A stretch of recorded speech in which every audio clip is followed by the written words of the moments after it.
Türkünün erliği hol, temiz hovadan, Asmani Arafan, şeyle ovadan. Türkmenistan bir taraflığın mekani, Asmani Arafan, şeyle ovadan. Türkmenistan bir taraflığın mekani.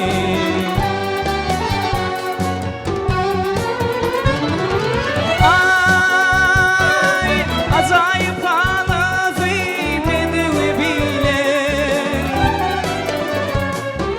gayret namazı edemi bilen, bütün dünyanı ikrar etmeyi bilen.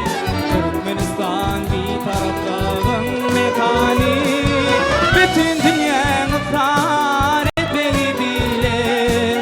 Türkmenistan bir taraflığın mekani.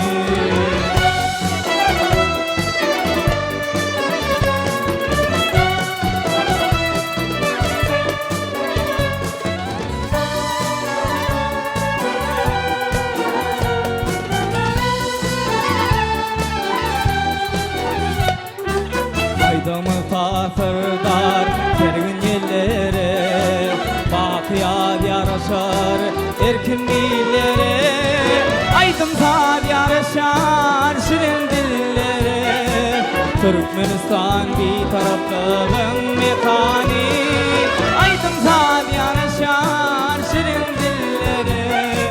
Türkmenistan bir taraflığın mekani.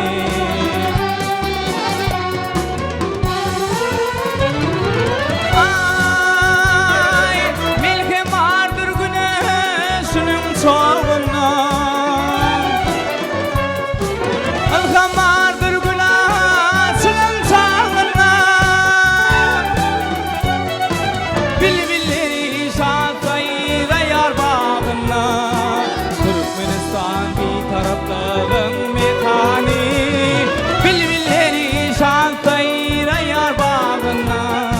Türkmenistan bir taraflığın mekani, Türkmenistan bir taraflığın mekani.